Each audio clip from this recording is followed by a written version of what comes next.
cantik untuk melaksanakan diseminasi budaya positif. Ya, pada siang hari ini, ya, saya mendapat tugas dari program guru penggerak angkatan 10 untuk melakukan diseminasi yang berjudul menyebarkan pemahaman dan penerapan pengalaman budaya positif. Tapi sebelumnya, ibu-ibu yang cantik, mboten sah sepaneng. Sekarang kita akan melakukan ice breaking sejenak, ya. Nah, coba sekarang semuanya berdiri. Ya, coba berpasangan. Sekarang berpasangan. Aduh, pasangannya sama ya saya ya. Nah, berpasangan. Ya, oke. Saling berhadapan boleh. Karena ini sama-sama perempuan, jadi tidak usah takut. Tidak usah takut bukan murimnya maksudnya. Nah, di depan layar ya ibu-ibu, itu ada ice breaking tembak dor. Nah, mungkin ibu-ibu guru sudah ada yang mengetahui ice breaking tersebut, tapi mungkin ada yang belum paham. Untuk itu mari kita lakukan agar tidak ngantuk ya. Nah, di sini ada yang berbicara, salah satu nanti ada yang berbicara dor sambil menembak temannya dor. Kemudian temannya yang satu berbalas dor. Jadi ketika teman satu dor itu, teman yang satunya lagi dor langsung. Contoh, saya dengan teman saya di sini dor, jadi dor. Jadi tidak ada space atau jarak atau jeda, langsung dor dor. Nah itu kan untuk melatih kecakapan, daya ingat dan cepat dalam menanggapi respon. Kemudian yang ini, yang kedua adalah boom. Salah satu nanti berbicara boom, yang satu langsung nonton. Ya, jadi kita ibarat kena bom langsung nonton ya. Kemudian yang ketiga, salah satu teman lagi bilang dor langsung yang satu nggak kena nonton. Paham? Jadi ini saling merespon. Mungkin untuk yang jadi orang pertama siapa? Bu Laras atau Bu Jati? Bu Jati yang bilang ini ya. Nah, Bu Laras ya ini Bu Laras. Nah, ini dor itu. Bu Laras nanti dor. Kemudian Bu Jati boom. Terus Bu Jati bilang dor. Bu Laras ngomong gimana ekspresinya silakan. Bu Tias yang mana atau Bu Titi? Yang ini atau yang ini silakan.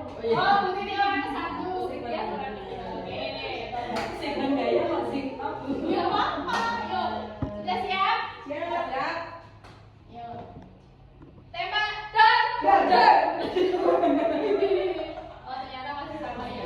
Yang kedua, tembak dor. Yang kedua ini boom. Lagi yang kedua tembak dor. Kemudian yang ketiga tembak dor. Ya, terima kasih ibu-ibu. Kemudian tadi silakan duduk kembali. Nah itu tadi sebetulnya speaking kita di siang hari ini agar kita tidak bagaimana? Sudah serius sekali untuk menembak Bu Laras. Tapi Bu Larasnya nggak kena. Gitu ya. Nah, terima kasih ibu-ibu sudah bangun ya. Sudah ya. Nah, jadi di sini saya akan menyampaikan tentang tujuan pendidikan menurut Ki Hajar Dewantara, disingkat KHD. Yang pertama adalah menuntun segala kodrat yang ada pada anak. Jadi anak itu punya kodrat zaman dan kodrat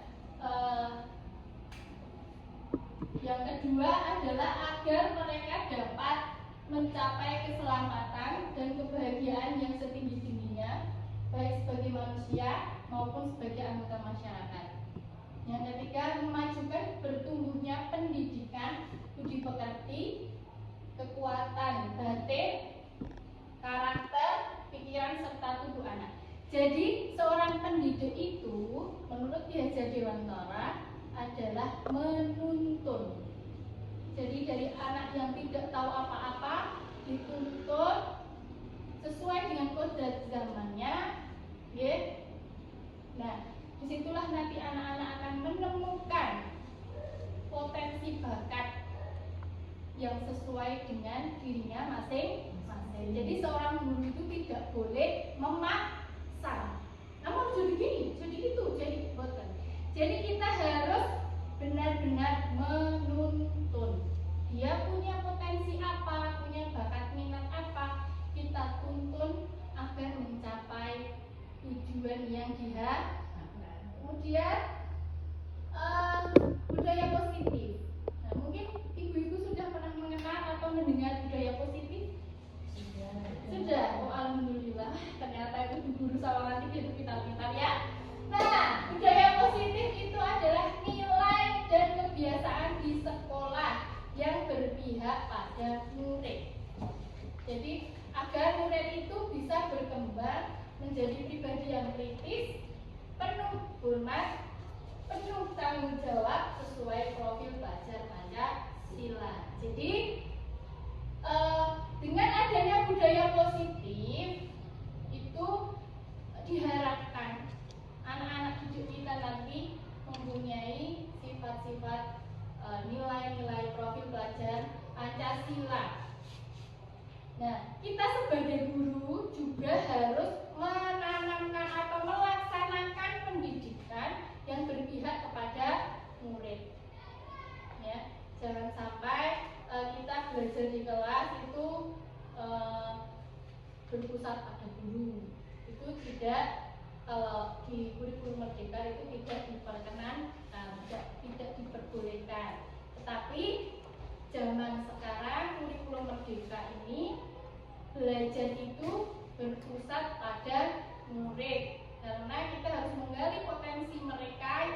Jadi potensi setiap anak itu kan berbeda-beda, gitu kan? Jadi ada yang bisa pandai di akademik, ya, ada yang non akademik. Nah, itu semua harus kita asah sesuai dengan bakat minatnya. Nah, konsep utama budaya positif itu ada 7. Yang pertama itu ada perubahan paradigma belajar, kemudian disiplin positif, kebutuhan dasar manusia, yang keempat motivasi perilaku manusia, 5 restitusi posisi kontrol guru, yang keenam keyakinan kelas, dan yang ketujuh adalah segitiga restitusi. Ini apa saja? Mungkin sudah ada yang pernah dengar dari ketujuh ini? Hal baru ya. Mari kita kupas bersama-sama. Yang pertama adalah perubahan paradigma belajar. Apa? Dalam membangun budaya positif, itu sekolah dapat menyediakan lingkungan yang positif pula. Okay? Aman, nyaman, agar siswa dalam belajar itu bisa menyenangkan, ya, bisa mandiri, dan dia bisa berkreasi sesuai dengan bakat minat mereka. Kemudian disiplin sangat berkaitan dengan kontrol guru terhadap siswa. Nah, ini ada suatu perumpamaan, jika Anda dan teman Anda akan melakukan kegiatan cobalah buka, Anda adalah A misalkan. Tugas Anda itu mengepalkan satu tangan Anda. Ya. Terus coba Anda bayangkan bahwa Anda itu menyimpan sesuatu yang berharga di dalam kepalan tangan Anda. Jadi Anda itu adalah A yang mengepalkan tangannya, dan tangan di sini itu ada isinya yang sangat berharga. Nah, Anda harus menjaga sekuat tenaga agar apa yang Anda miliki itu tidak hilang atau tidak diminta orang.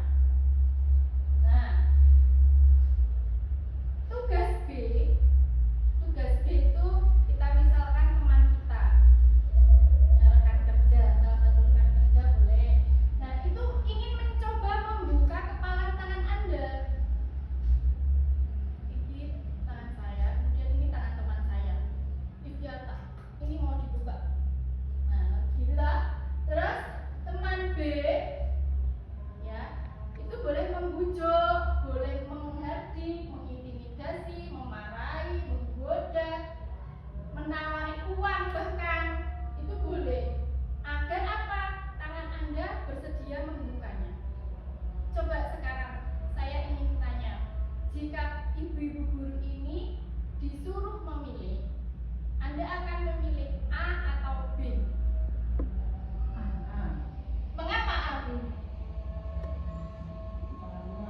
itu jelas-jelas mempunyai barang dan disiplin untuk dan bertanggung jawab menjaganya. Itu sikap karakter yang baik. Ya, bagus sekali. Terima kasih Bu Dati. Nah, Bu Dati menjawab, Bu Dati memilih A karena si A itu memiliki barang dan dia harus benar-benar menjaganya, dan itu adalah sikap tanggung jawab. Ibu Titi juga sama seperti itu alasannya? Ya, betul. Ya, sama. Nah, betul. Jadi sikap yang paling bagus ditunjukkan adalah sikap si A. Kalau yang B itu kenapa kok buruk? Mengapa kalau yang B buruk? Karena iya betul Bu Tias, terima kasih, karena mencoba dengan segala cara hal-hal yang buruk, yang menghalalkan segala cara, itu mengintimidasi, memarahi, menyuap bahkan. Nah, itu adalah contoh yang tidak baik. Kemudian perubahan paradigma belajar masih dalam sini guys, di slide perubahan paradigma teori kontrol ilusi kontrol Dr. William Glasser itu ada 4. Jadi ilusi guru mengontrol murid, yang kedua ilusi bahwa semua penguatan positif efektif dan bermanfaat, yang ketiga ilusi bahwa kritik dan membuat orang merasa bersalah dapat menguatkan karakter, yang keempat adalah ilusi bahwa orang dewasa itu memiliki hak untuk memaksa.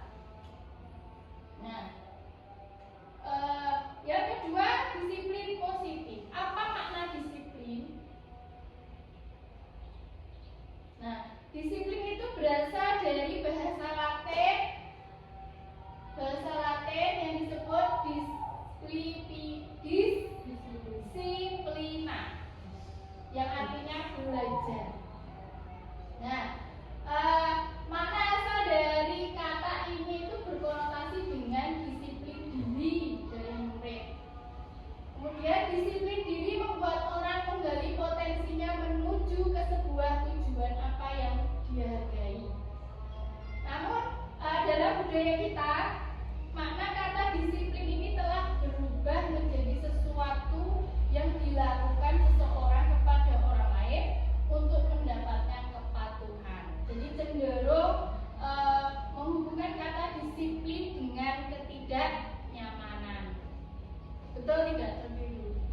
Nah, bukan dengan apa yang kita hargai atau pencapaian suatu tujuan mulia. Jadi cenderung disiplin itu cenderung negatif, ya, cenderung untuk agar patuh. Nah, seperti itu. Nah, disiplin itu adalah kemampuan memerintah diri sendiri dalam mengontrol dan menguasai untuk memilih tindakan yang mengacu pada nilai-nilai yang kita hargai dengan penuh tanggung jawab tanpa diperintah orang lain. Jadi disiplin yang benar adalah seperti itu. Jadi tidak perlu diperintah, kita sudah sadar, oh kita harus bagaimana. Kemudian nilai-nilai yang kita hargai ini adalah nilai-nilai kebajikan. Apa itu? Sifat positif manusia yang merupakan tujuan mulia yang ingin dicapai setiap individu. Itu adalah nilai-nilai kebajikan. Yang ketiga adalah kebutuhan dasar manusia. Jadi setiap manusia itu memiliki kebutuhan dasar agar kita dalam melakukan suatu tindakan itu bisa terarah. Kalau salah satu kebutuhan dasar manusia tidak terpenuhi, maka orang tersebut akan melakukan hal di luar garis. Nah, apa saja kebutuhan dasar manusia itu ada 5. Yang pertama, survival, bertahan hidup. Yang kedua, cinta kasih, rasa ingin diterima.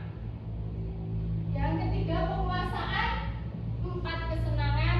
5, kebebasan. Nah, jadi 5 kebutuhan dasar manusia ini memang sangat penting kita penuhi, ya. Kemudian, nah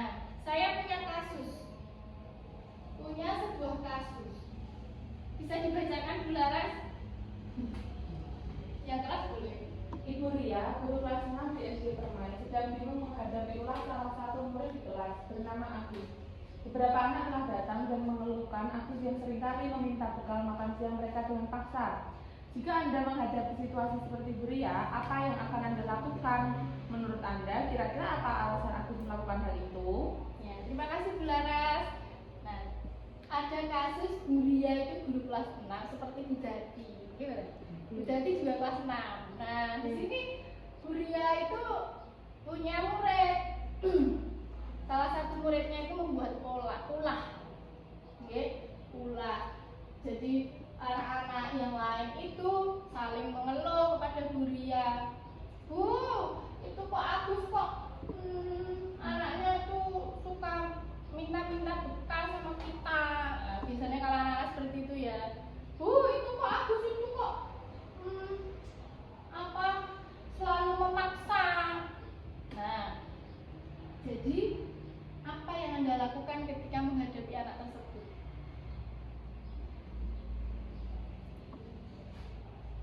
Menurut Anda kira-kira apa alasan Agus melakukan hal tersebut? Melakukan pendekatan dengan Agusnya. Iya. Ditanya misalnya, loh kenapa kamu kok minta bekal makan siang temenmu? Mungkin Agus itu di rumah maaf mungkin kekurangan secara ekonomi dia kurang, jadi belum sarapan atau mungkin orang tuanya sibuk belum membuatkan makanan. Dan jadi kita harus tahu dulu masalahnya Agus di rumah. Ya, bagus. Terima kasih Bu Laras, tepat sekali. Jadi Agus ini mengapa meminta paksa bekal makanan teman-temannya, karena ada kebutuhan dasar manusia, kebutuhan dasar yang dimiliki Agus itu belum lengkap atau belum terpenuhi. Itu sudah betul tadi jawabannya ya. Jadi, nah di sini yang pertama itu bertahan hidup. Ya, Agus itu lapar dan orang tuanya tidak membawakan bekal makanan. Betul seperti yang sudah diutarakan Bu Laras tadi. Mungkin ibunya belum memasak, mungkin ibunya lupa membawakan bekal makanan. Jadi Agus tidak membawa bekal makanan. Kemudian yang kedua itu kasih sayang dan rasa diterima. Teman Agus jadi perhatikan sama Agus. Jadi teman-teman Agus itu sebenarnya dengan melaporkan ke bu guru, ya. Jadi mereka sebenarnya punya sikap peduli kepada Agus, agar Agus bisa berubah menjadi lebih baik. Nah, kemudian yang ketiga, penguasaan. Agus itu merasa hebat. Jadi merasa hebat dibanding teman-temannya, dia ditakuti dan teman-temannya harus mengikuti keinginannya. Yang keempat, kebebasan. Mungkin Agus merasa bosan di sini dengan membawa bekal yang sudah dibawakan teman-temannya. Mungkin sayurannya hanya bayam, lauknya tempe, sedangkan teman-temannya sayurnya gulai ayam, ya toh? Nah, gonta-ganti. Sedangkan Agus hanya itu saja. Mungkin itu bisa menjadi alasan. Kemudian yang kelima itu kesenangan. Nah, Agus hanya iseng, dia menikmati ekspresi wajah temannya yang kesal. Jadi ada anak yang memang terkadang mempunyai sifat seperti itu ya, iseng. Nah, iseng ini mungkin ya karakter dari dulu ya, mungkin juga kita harus bisa mengubahnya secara perlahan. Kemudian, nah saya punya kasus lagi Bapak Ibu terkait dengan hukuman, konsekuensi atau restitusi.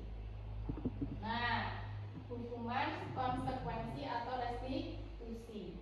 Di sini ada kasus Iva itu kurang menguasai pelajaran matematika, sehingga pada saat pelajaran dia lebih banyak diam atau malah banyak menggambar di buku pelajarannya.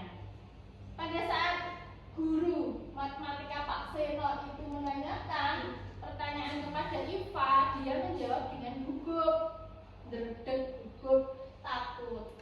Nah, kemudian Iva itu tidak sengaja menjatuhkan tasnya dari kursi. Tiba-tiba menjadi gagap pada saat menjawab pertanyaan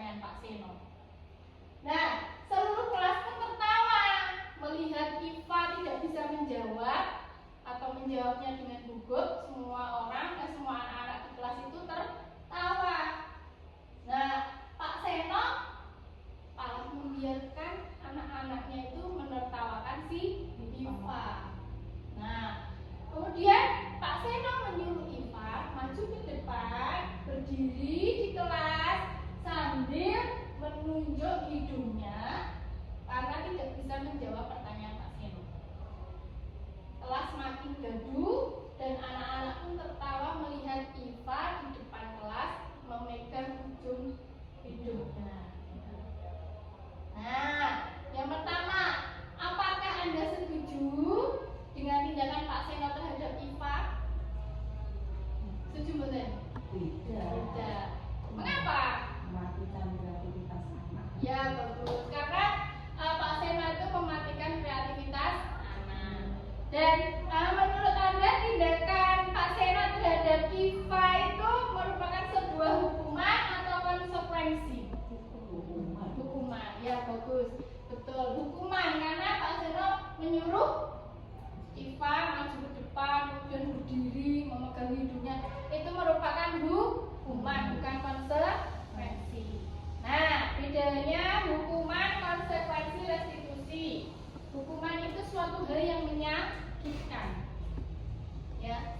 Jadi contohnya selain itu adalah lari lapangan, kemudian berdiri di lapangan halaman bendera, dekat tiang bendera, panas-panas, itu juga termasuk hukuman. Kalau konsekuensi itu apa? Sesuatu harus terjadi. Jadi misalkan kamu tidak bisa berkata yang baik, ya nanti misal kamu harus ya tidak dinilai, atau kalau tulisan kamu buruk itu guru tidak menilai. Itu adalah konsekuensi hal yang sudah dilakukan dan diterima, harus diterima. Kalau restitusi itu adalah pilihan. Jadi kita menuntun anak ketika anak berbuat salah, kita menuntun anak agar anak itu berefleksi diri, merenung, saya itu sudah melakukan apa, kesalahan apa yang saya lakukan. Kemudian dia diberikan pilihan-pilihan, ya, guru memberikan pilihan-pilihan tentang solusi, ya, solusi agar anak itu tidak mengulanginya lagi, itu restitusi. Jadi yang paling bagus yang mana, ibu-ibu? Hukuman, konsekuensi, atau restitusi?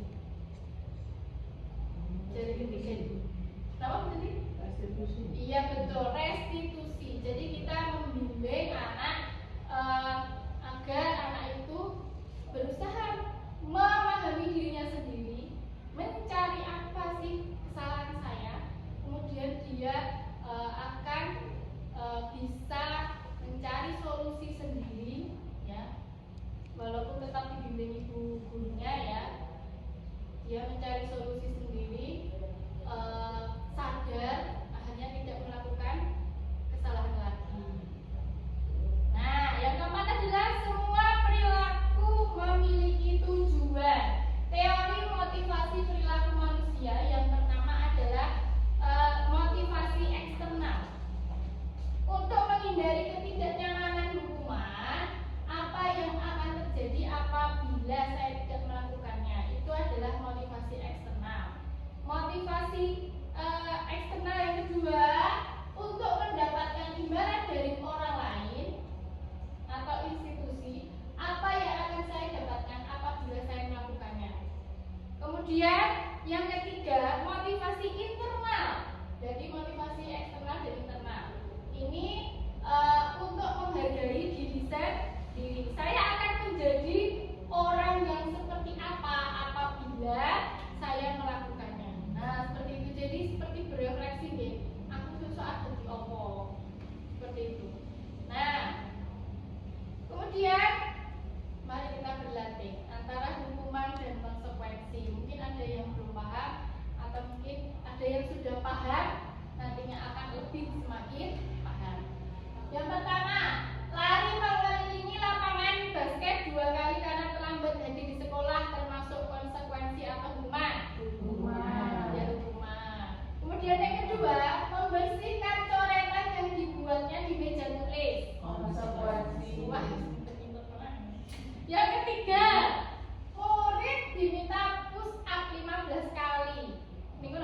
Hubungan. 4. Menggantikan kertas tugas teman yang telah dicoret-coret. Konsekuensi. Berjemur di lapangan. Hubungan. Murid diminta telanjang kaki. Hubungan. Berdiri di depan kelas. Hubungan. Sudah jelas antara hubungan dan konsekuensi. Kemudian kita ini tadi yang sudah dijawab. Nah, betul semua 100 untuk kita. Ya. Kemudian yang kelima adalah restitusi. Posisi kontrol guru itu ada 5. Nah, ini kita sebagai guru harus mengetahui kita itu sebagai penghukum atau pembuat rasa bersalah, atau sebagai teman, atau sebagai pemantau, atau sebagai manajer. Nah, 5 posisi kontrol guru ini ya benar-benar harus kita terapkan pada diri kita. Tentu saja kita tidak mau ya sebagai penghukum, mau tidak?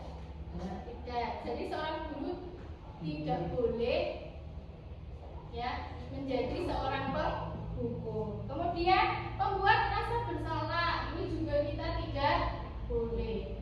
Ya.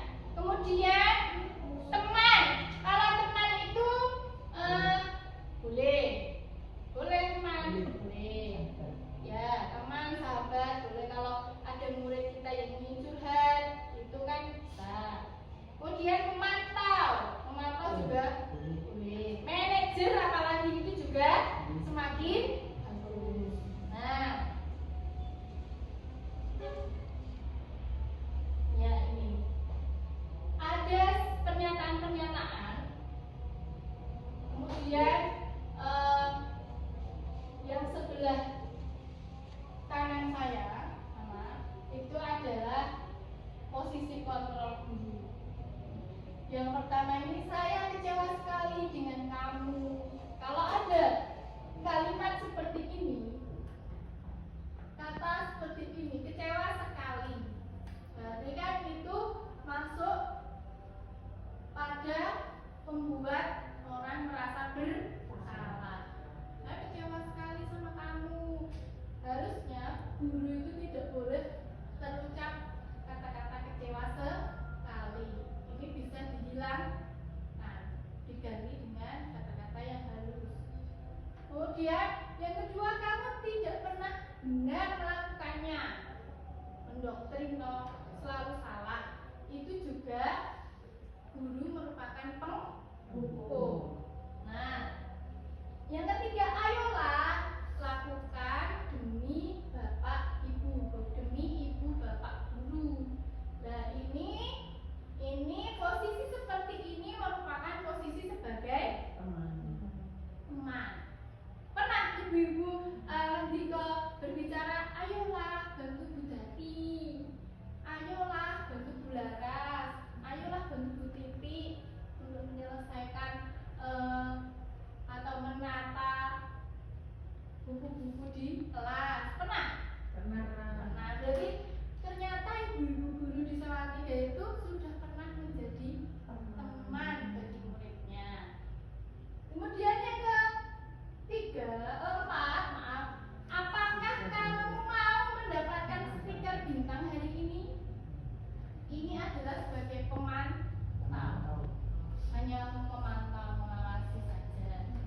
Ya, tapi belum tentu anak itu paham, oh kenapa saya kok mendapat stiker bintang. Kadang ada yang tidak paham.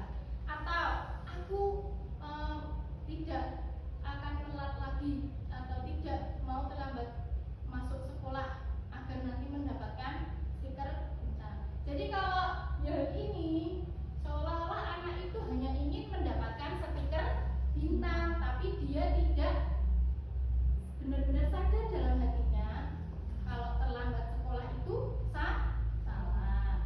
Kemudian yang kelima adalah bagaimana kamu bisa menyelesaikan masalah ini. Nah, ini adalah sebagai manajer. Ini yang paling bagus. Bagaimana kamu bisa menyelesaikan masalah ini? Jadi anak itu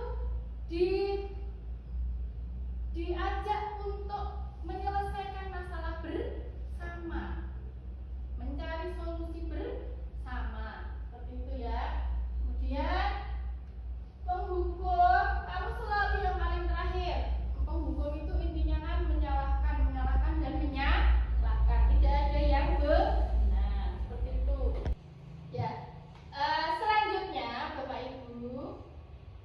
Ini saya ada kasus panjang sekali ya.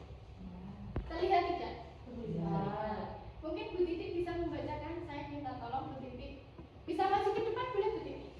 Di sini saja. Maju saja. Bapak, ayo. Saya kemana Bu Titi?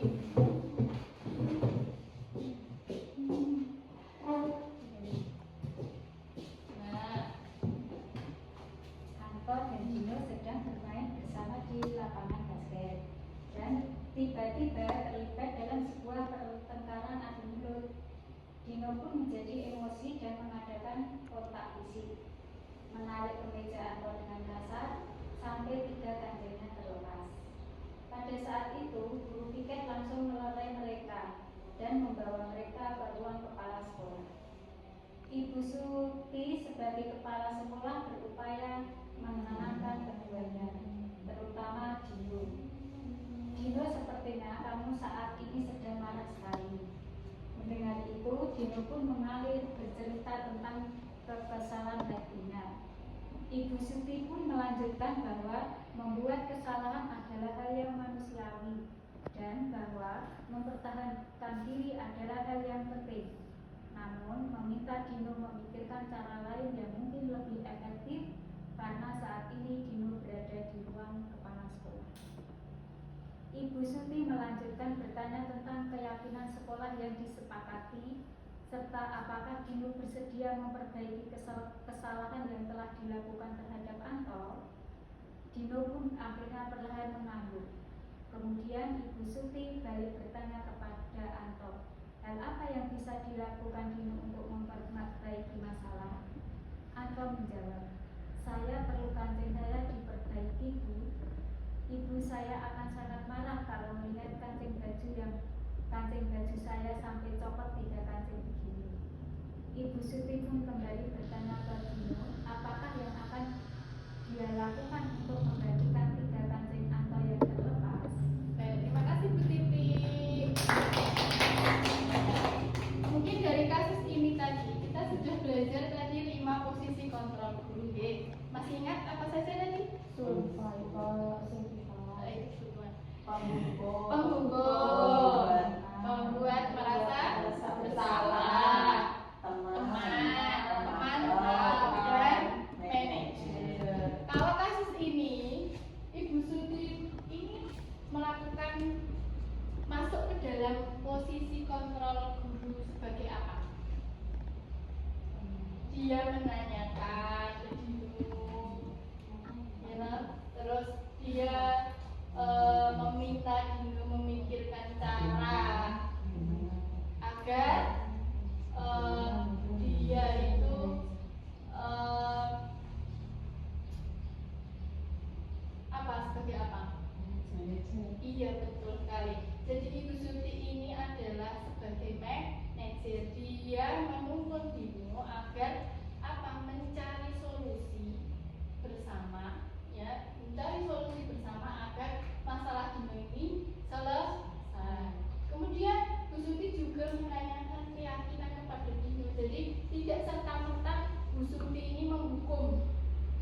Kamu salah, kamu betul, dan lain sebagainya. Betul nggih? Jadi Bu Suti adalah berperan sebagai manajer. Nah, ini adalah restitusi posisi kontrol guru. Kita masih pada 5 posisi kontrol guru: penghukum, pembuat merasa bersalah, teman, pemantau, dan manajer. Jadi manajer itu mengajukan pertanyaan-pertanyaan kepada murid atau orang yang mempunyai masalah. Kemudian manajer itu juga menanyakan apa yang kita yakini, apa yang bisa kita kerjakan, apa yang bisa kau kerjakan untuk masalah ini cepat selesai.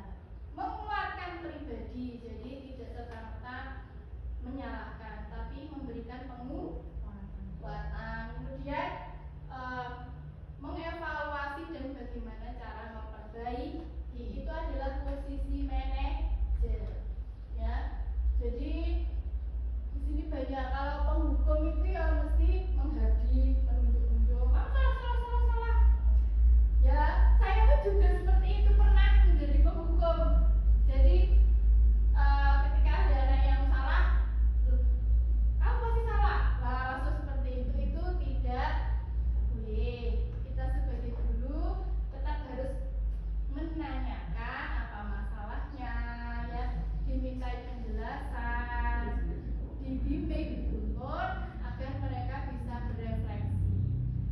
kemudian membuat merasa bersama. Kamu tuh seharusnya seperti ini, seharusnya seperti itu. Kalau seperti ini kamu salah. Nah, itu kan membuat murid anak didik kita itu merasa bersalah. Salah, tapi kan hanya sesaat. Dia tidak bisa berefleksi. Dia tidak bisa sadar, benar-benar sadar sesuai keyakinannya.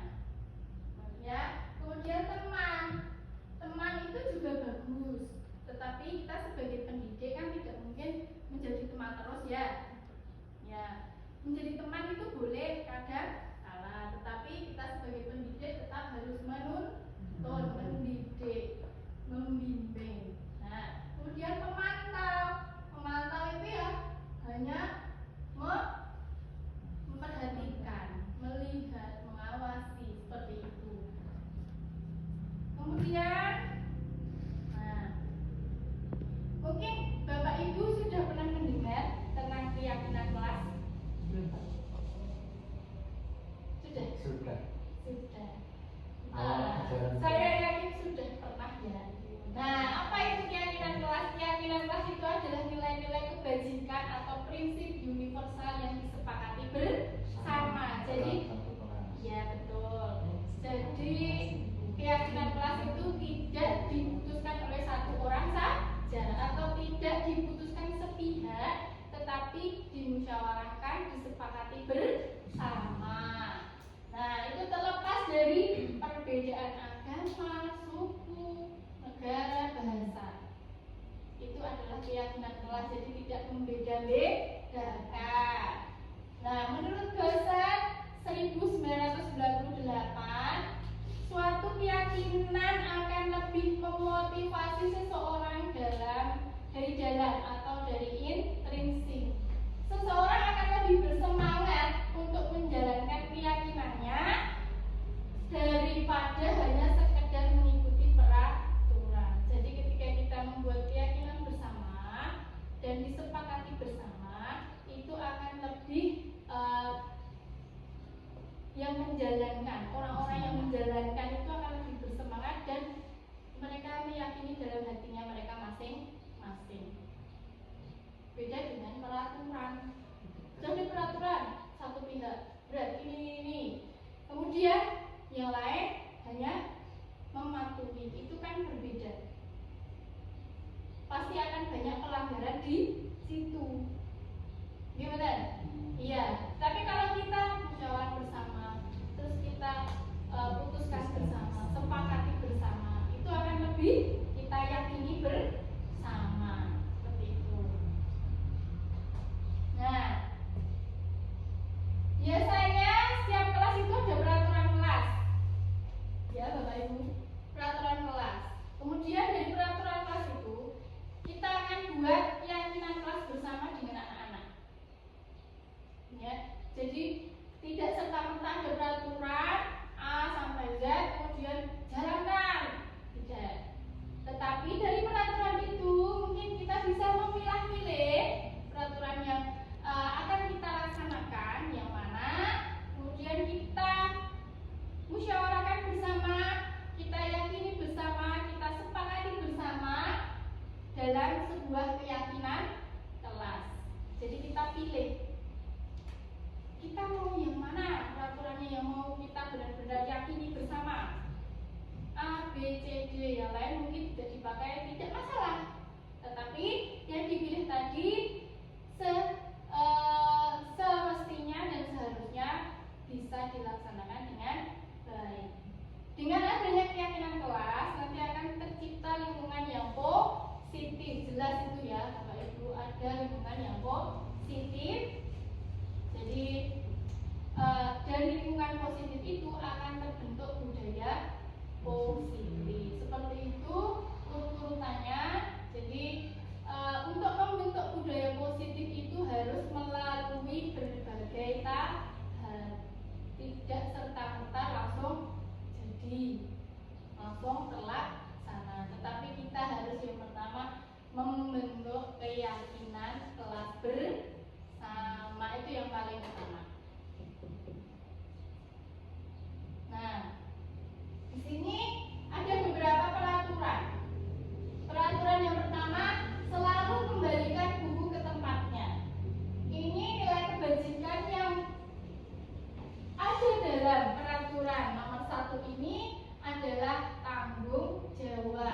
Jadi anak-anak ketika selesai meminjam buku mungkin di rak atau di meja itu dikembalikan ke tempatnya. Itu adalah sebuah nilai tanggung jawab. Yang kedua, dilarang mengganggu orang lain.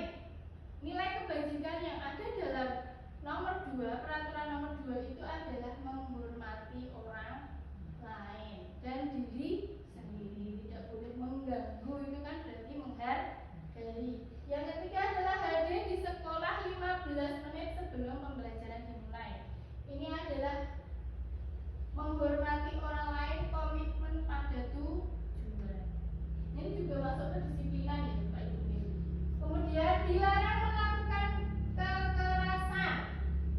Nilai kebajikan yang ada di peraturan nomor 4 adalah keselamatan, menghormati orang lain. Jadi sekarang marak ya Bapak Ibu kekerasan di lingkungan remaja terutama ya, atau di sekolah. Mungkin Bapak Ibu pernah menjumpai kekerasan di kelas Bapak Ibu? Belum? Oh belum. Berarti sekolah kita termasuk sekolah yang memiliki karakter anak-anak yang baik. Ya, sudah tercipta budaya positif sepertinya. Kemudian dilarang menggunakan narkoba. Nah, ini adalah kesehatan, karena narkoba itu jelas mengancam kesehatan. Kemudian bergantian atau menunggu giliran itu menghormati orang lain dan melatih kesabaran. Antri, ya, budaya antri. Gunakan masker, itu kesehatan dan keselamatan. Seperti kita kemarin pandemi COVID-19 itu kan diwajibkan menggunakan masker. Itu adalah untuk menjaga kesehatan dan keselamatan masing-masing. Jangan berlari di kelas atau koridor. Ini yang dilakukan anak-anak biasanya kalau istirahat itu kadang suka lari-lari. Nah, itu nilai kebajikan yang ada adalah keselamatan dan keamanan. Jadi nilai-nilai kebajikan itu harus kita terapkan, tanamkan kepada anak-anak didik kita. Nah, pembentukan keyakinan kelas.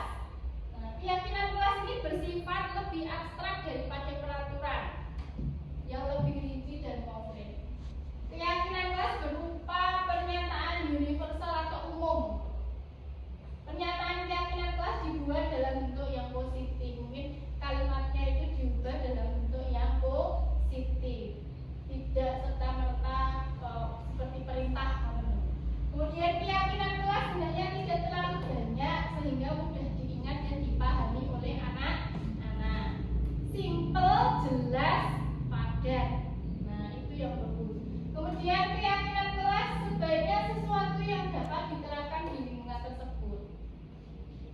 Semua warga kelas ikut berkontribusi pembuatan keyakinan kelas lewat kegiatan curah pendapat. Jadi musyawarah. Ya. Oh, saya punya ini Bu peraturan ini, si B punya peraturan itu, si C punya peraturan ono. Nah, itu semua kita sepakati bersama yang mau dipakai yang mana. Kemudian bersedia meninjau kembali keyakinan kelas dari waktu ke waktu. Mungkin setelah ada keyakinan kelas 5, misalnya di kelasnya Bu Tias, sudah ada 5 keyakinan kelas yang disepakati, sudah berjalan. Tiba-tiba ada satu keyakinan yang kurang tepat, itu kita bisa mengubah keyakinan kelas yang lain, bisa itu diubah, tetapi tentu sesuai kesepakatan bersama. Yang ketujuh adalah segitiga restitusi. Nah, pernah mendengar segitiga restitusi? Segitiga itu bentuknya bagaimana? Ya, bagaimana? Iya, bagaimana? Iya, segitiga restitusi. Punya berapa sisi ya?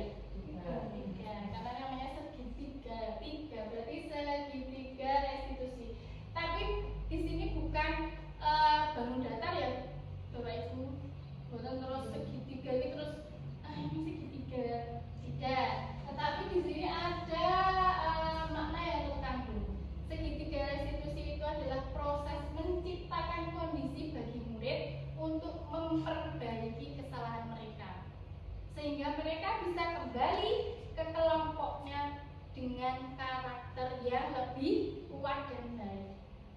Nah, dari segitiga restitusi ini guru dapat yang pertama membantu murid menjadi lebih memiliki tujuan disiplin positif.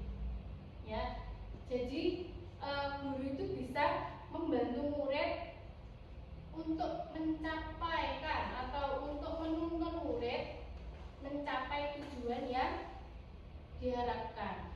Kemudian yang kedua membantu murid untuk jujur pada dirinya sendiri tanpa dipaksa, tapi dia berefleksi tadi. Ya. Kemudian yang ketiga adalah memberikan penawaran bukan paksaan. Nah ini yang bagus di segitiga restitusi, tidak dipaksa. Nah seperti ini Bapak Ibu segitiga restitusi. Bentuknya kayak segitiga nih. Ya. Tapi di sini ada tiga tahap yang dilakukan. Yang pertama adalah validasi. Yang pertama menstabilkan identitas. Jadi guru itu harus bisa menstabilkan identitas anak yang bermasalah. Nah, contohnya apa? Kalimatnya seperti ini. Setiap orang itu pasti pernah melakukan kesalahan. Ya, kamu bukan satu-satunya yang pernah melakukan ini. Yulinda pun pernah melakukan kesalahan. Dan itu termasuk menstabilkan identitas. Manusia itu tidak sempurna. Nah, Yulinda juga pelupa, sering lupa dan lain sebagainya. Itu adalah menstabilkan identitas. Kemudian yang kedua adalah validasi tindakan yang salah. Contohnya ini, kamu tentu punya alasan mengapa melakukan itu. Ketika ada anak yang bersalah, terlambat sekolah atau berkata kotor atau yang lain, ya kita tanyakan, kamu tentu punya alasan mengapa kok terlambat sekolah, mengapa kok berkata kotor. Kemudian adakah cara yang lebih efektif untuk mendapatkan apa yang kamu butuhkan, itu bisa ditanyakan. Yang ketiga adalah penanyakan keyakinan. Nah, nilai-nilai apa yang telah kita sepakati? Kamu ingin jadi orang seperti apa? Jadi kan tadi kita sudah buat keyakinan kelas di kelas masing-masing. Nah, mungkin itu bisa ditanyakan kembali. Kamu ingat tidak keyakinan kelas yang pernah kita buat itu apa saja? Oh, ingat Bu, ini. Lah, kita sangkutkan dengan kita hubungkan dengan masalah yang dia hadapi. Begitu, ya. Jadi inilah segitiga restitusi, ada 3 tahap. Nah, tahapan segitiga restitusi yang pertama adalah menstabilkan identitas. Nah, tadi sudah saya terangkan sedikit ya, Bapak Ibu, bahwa ini adalah contoh-contoh kalimat untuk menstabilkan identitas anak yang bermasalah. Berbuat salah itu tidak apa-apa. Tidak ada manusia yang sempurna. Kamu berhak merasa begitu. Kita bisa menyelesaikan ini bersama. Ini adalah contoh kalimat-kalimat yang positif untuk menstabilkan identitas anak. Ya.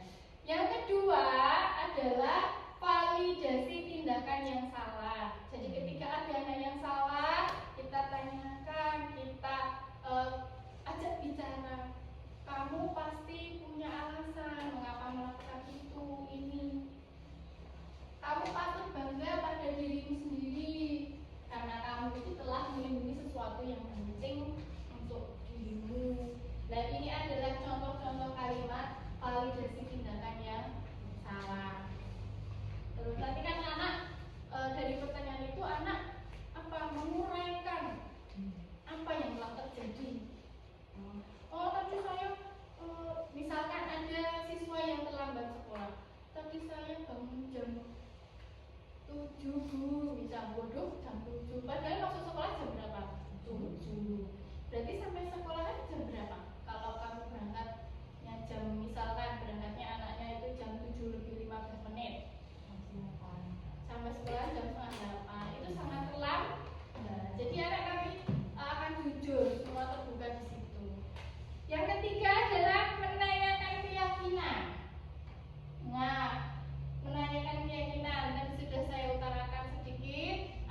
sehingga mereka benar-benar sadar dan yakin pada dirinya sendiri, tidak mau mengulanginya lagi.